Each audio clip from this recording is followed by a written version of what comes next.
Hello everyone, welcome back to my channel. I'm Rashmi Pawar. Today, chapter number 2 of Geography, class 8th, Natural Resources, Land, Soil and Water.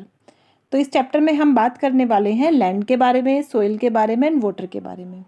तो chapter काफ़ी लेंदी है, तो इसको मैं आपको कुछ पार्ट्स में देने वाली हूँ इसकी वीडियोज़ को। तो आज रहेगा पार्ट 1 जिसमें लैंड एंड आपको सोइल के बारे में मैं बताने वाली हूँ।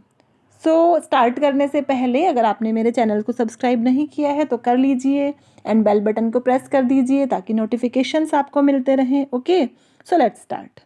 तो हमने पहले भी पढ़ा है नेचुरल रिसोर्सेज के बारे में, लैंड, सोइल एंड वाटर। ये इंपॉर्टेंट नेचुरल रिसोर्सेज हैं जो हमें लाइफ के हर एक फॉर्म के लिए अर्थ पर चाहिए होते हैं। नेचुरल रिसोर्सेज वो होते हैं जो नेचर से हमें मिले होते हैं, नेचर का फ्री गिफ्ट होते हैं। तो फर्स्टली लैंड की बात कर लेते हैं। तो लैंड जो है मोस्ट बेसिक रिसोर्स है। क्यों? क्योंकि हम उस पर रहते हैं एंड ये जो लैंड है ये 30% टोटल सरफेस एरिया कवर करता है अर्थ का। हम 95% जो हमारी नीड्स हैं, फूड की, क्लोथिंग की, शेल्टर जो है वो हमें लैंड से मिलता है।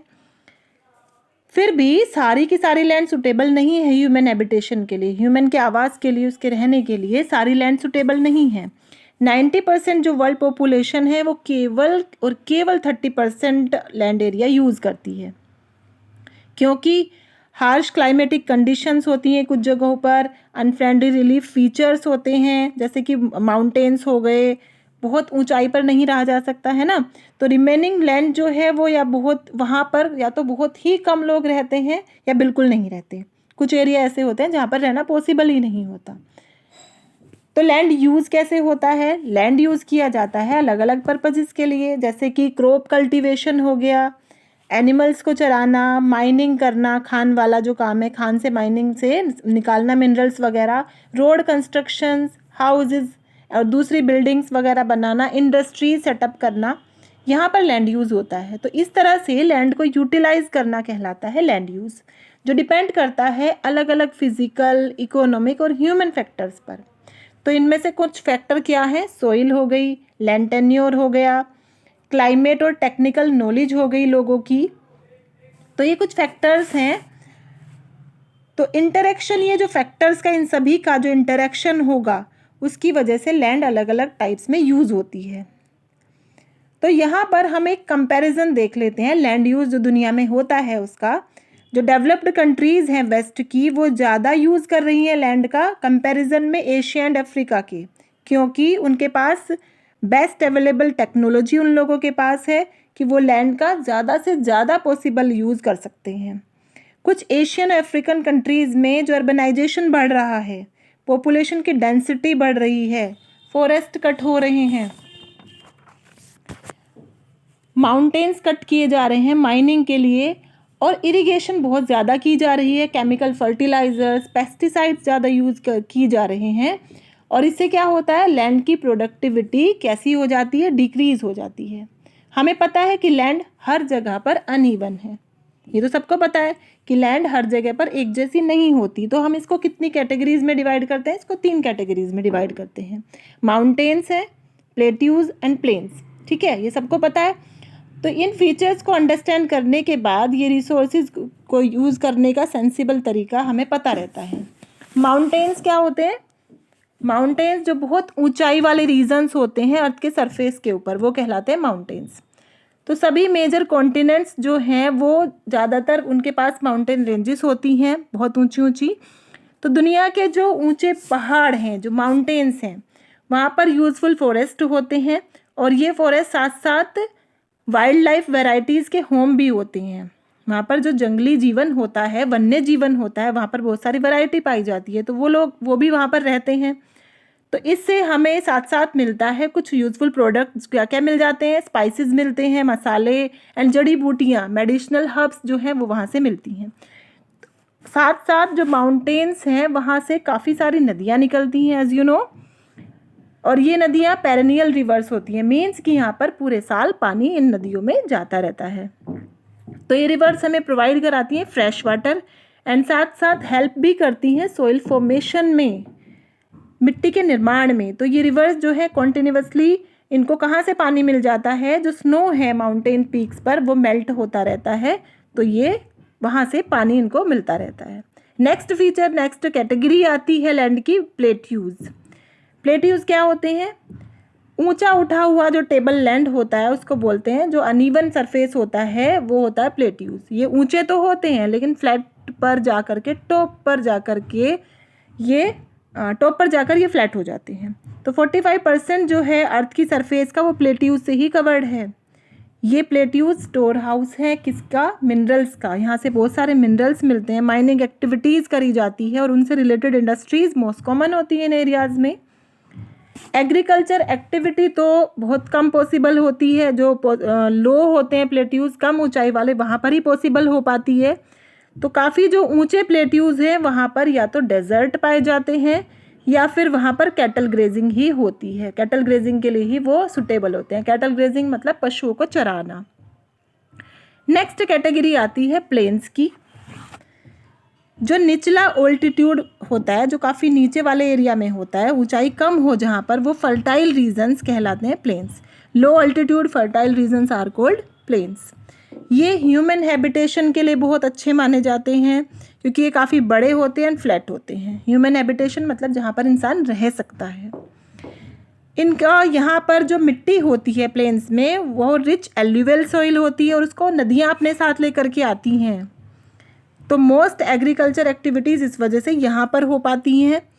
साथ साथ यहाँ पर जो मीन्स ऑफ कम्युनिकेशन है वो इजीली अवेलेबल होता है, मीन्स ऑफ ट्रांसपोर्ट सही से चलते हैं, लेबर चीपली मिल जाता है यहाँ पर, एंड रॉ मटेरियल भी सफिशिएंट यहाँ पर हमें मिल जाते हैं प्लेन्स से। तो इन्हीं सभी फीचर्स के होने की वजह से जो वर्ल्ड पॉपुलेशन का 2/3 पार्ट है वो यहाँ पर रहता है। ठीक है, तो ये 3 कैटेगरीज आपको समझ में आ गई। माउंटेन्स हुए, प्लेट्यूज हुए, प्लेन्स हुए। माउंटेन्स होते हैं जो बहुत ऊंचाई वाले एरियाज होते हैं, प्लेट्यूज वो जो ऊंचे उठे हुए जो टेबल लैंड्स होते हैं, प्लेट्यूज होते हैं, प्लेन्स तो प्लेन्स होते ही हैं। अब आता है नेक्स्ट कि लैंड रिसोर्सेज को कंजर्व करना ज़रूरी है। हमारा जो लैंड रिसोर्स है, नेचुरल रिसोर्स जो लैंड है, उसको कंजर्वेशन कैसे करना है। हमें पता है कि लैंड का जो टोटल एरिया है जो अर्थ की सरफेस पर है अवेलेबल वो लिमिटेड है, और जबकि जो पॉपुलेशन है वो कंटिन्यूसली इंक्रीज़ ही हो रही है। तो डिमांड भी बढ़ रही है, हाउसिंग की डिमांड बढ़ रही है, फूड की डिमांड बढ़ रही है। तो इससे क्या हो रहा है कि लार्ज स्केल पर डिस्ट्रक्शन हो रहा है। जो ज़मीन हमारे पास ऐसी है जिस पर की खेती की जा सकती है, कृषि योग्य जो भूमि है एंड जो फॉरेस्ट कवर है उसको कम किया जा रहा है, उसका डिस्ट्रक्शन किया जा रहा है, उसको काटा जा रहा है, हटाया जा रहा है, साफ़ किया जा रहा है उस लैंड को। तो हमें ज़रूरत है कि हम लैंड रिसोर्स को कंजर्व करें, उसका संरक्षण करें। किस लिए? अपनी फ्यूचर जनरेशन्स के लिए। तो ये कैसे हो सकता है? ये हो सकता है अगर हम कुछ चीज़ों का ध्यान रखें। वो क्या है कि सॉइल एंड फॉरेस्ट को कंजर्व करना है, साइंटिफिक टेक्निक को यूज़ करना है, केमिकल फर्टिलाइजर्स एंड पेस्टिसाइड्स जो यूज़ किए जा रहे हैं एग्रीकल्चर में उनका रेगुलेटेड यूज़ होना चाहिए, सही तरीके से यूज़ होना चाहिए। अंधाधुंध यूज़ गलत है। इसके बाद आता है डेजर्टिफिकेशन को रोकना है कि ज़मीन इतनी बेकार ना हो जाए, इतनी बंजर ना हो जाए कि वो डेजर्ट में ही चेंज हो जाए। एफोरेस्टेशन एंड लैंड रिक्लेमेशन जो है वो हमें करना है, यानी कि फॉरेस्ट लगाने हैं ताकि लैंड जो है फिर से अपना प्रोडक्टिविटी को बनाए रख सके। ओवर ग्रेजिंग को रोकना है, एनिमल्स जो ग्रेज करते हैं, चरते हैं, उसको ओवर नहीं होने देना है, एंड जो इरिगेशन फैसिलिटीज़ हैं उनको बेटर करना है। ठीक है, तो कंजर्व करना बहुत ज़रूरी है लैंड रिसोर्सेज को, बिकॉज ये हमारे लिए बहुत इम्पोर्टेंट है। लैंडस्लाइड की बात आती है। जो डिस्प्लेसमेंट होता है मटेरियल जैसे कि रॉक्स हैं या अर्थ के ऊपर जो जमाव है, यहाँ हिली रीजन्स में उसको बोला जाता है लैंडस्लाइड, यानी कि चट्टान का खिसकना, जिसको बोलते हैं भूस्खलन हिंदी में। तो लैंडस्लाइड ज़्यादातर होते हैं नेचुरल कैलेमिटीज़ की वजह से, जैसे कि अर्थक्वेक है, फ्लड है, वोल्केनिक इरप्शन हो गया कोई। तो एक हैवी रेनफॉल भी कई बार हैवी लैंडस्लाइड कर देता है, और जो रिवर फ्लो होता है, जो वहाँ से रिवर्स आ रही है माउंटेन से, उनके फ्लो को ब्लॉक कर देता है। इससे क्या होता है? लाइफ को अफेक्ट पड़ता है, लाइफ के ऊपर इफेक्ट पड़ता है, प्रॉपर्टी को यानी कि जान माल का नुकसान भी हो जाता है कई बार, और कई बार सीरियस एक प्रॉब्लम आ जाती है। नेक्स्ट आता है मिटिगेशन मैकेनिज्म। हमें पता होता है जो लैंडस्लाइड का मैकेनिज्म है वो साइंटिफिक टेक्निक को यूज़ करने से हम उनको मैनेज कर सकते हैं। तो कौन सी टेक्निक हो सकती हैं? जो लैंड है उसको स्लिप होने देने से रोकने के लिए एक रिटेंशन वॉल होनी चाहिए, एफोरेस्टेशन करना चाहिए लैंडस्लाइड जिससे कम हो, क्योंकि जिस ज़मीन के ऊपर प्लांट्स या वृक्ष होते हैं, ट्रीज़ होते हैं, वहाँ पर मिट्टी का कटाव कम होता है, एज यू नो, सबको पता है। और ड्रेनेज कंट्रोल वर्क भी होना चाहिए जिससे कि जो लैंड और रेन वाटर का जो मूवमेंट है वो भी एक कंट्रोल में रहे। नाली वाली व्यवस्था भी एक, उनका जो निकास होना चाहिए पानी का वो भी एक सही तरीके से होना चाहिए। नेक्स्ट आता है हमारा soil. What is soil? The thin layer of grainy substance covering the surface of the earth is called soil. यानी कि अर्थ के सरफेस के ऊपर कवर करने वाले जो एक पतली लेयर है ग्रेनी सब्सटेंस की, एक दानेदार सब्सटेंसेस की, वो कहलाती है सोइल। तो ये बनी है क्योंकि जो रॉक्स का वियर एंड टियर है उससे बनी है, मतलब उसका जो रॉक्स जो धीरे धीरे हटते हैं अपनी जगह से, वियर एंड टियर जो होता है उसका, उसकी वजह से ये बन जाती है। मिट्टी अपने साथ जो रिवर्स हैं वो लेकर के आती हैं। फाइन वेजिटेबल्स और एनिमल रिमेन्स से मिलकर के जो बनता है वो होता है ह्यूमस। जो डेड एनिमल्स होते हैं, वेजिटेशन होता है, उसकी वजह से ह्यूमस बनता है। तो इससे क्या होता है, सोइल की जो फर्टिलिटी है वो इंक्रीज़ होती है। सोइल फॉर्मेशन कैसे होता है? सोइल फॉर्मेशन का जो प्रोसेस होता है वो बहुत धीमा होता है। इसमें हज़ारों साल लग जाते हैं। एक पतली 2 से 3 सेंटीमीटर की लेयर बनने में भी हज़ारों साल लगते हैं।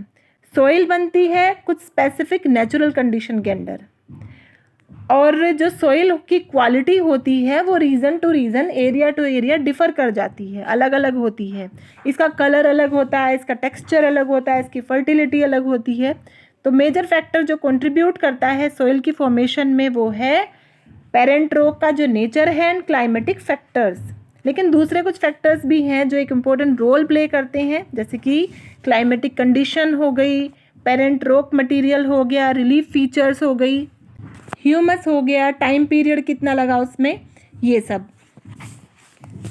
तो इस वीडियो में इतना ही, क्योंकि चैप्टर काफ़ी लेंदी है, जिसको इतना लेंदी वीडियो आपको नहीं प्रोवाइड किया जा सकता। तो नेक्स्ट पार्ट में मैं आपको डिस्क्राइब करूँगी अबाउट सॉइल प्रोफाइल, एंड आगे का है सॉइल्स ऑफ इंडिया है, कंजर्वेशन है, ये सब चीज़ें मैं आपको बताऊँगी। So stay tune with my channel, and video अच्छी लगी है तो इसको लाइक, कमेंट एंड शेयर करना ना भूलें, एंड सब्सक्राइब तो कर ही लें।